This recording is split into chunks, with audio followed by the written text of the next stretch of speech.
Tizi Shike Tizi Matara enyu Mata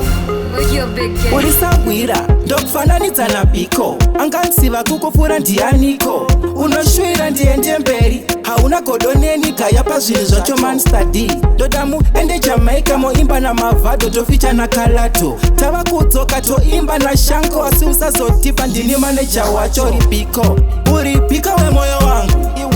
uripika wemwoyo wangu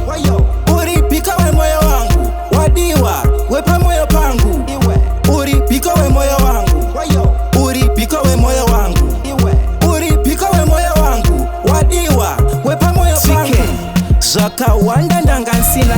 zvakawanda ndangansina kunyange zvekupfeka wakandipa pasina aindida ndiwe wakandisembisa toenda mberi nemangoma siya zvemabhebhi madhara munodonha pachibhorani pakamboda kutiparira vana chidonha nanoko kwavangwarira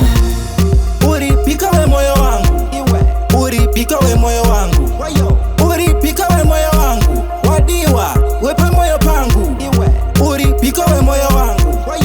uripika wemwoyo wangu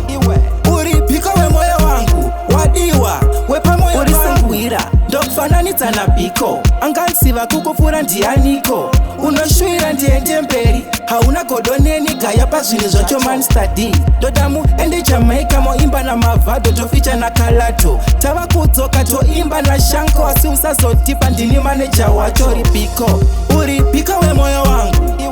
uripika wemwoyo wangu uripika wemwoyo wangu wadiwa wepamwoyo pangu uripika wemwoyo wangu uripika wemwoyo wangu uripika wemwoyo wangu wadiwa wepamwoyo pangu zvakawanda ndangansina kunyange zvekupfeka wakandipa pasina aindida ndiwe wakandisembisa toenda mberi nemangoma siya zvemabhebhi madhara munodonha pachibhorani pakamboda kutiparira vana chidonha nanoko kwavangwarira uripika wemwoyo wangu uripika wemwoyo wangu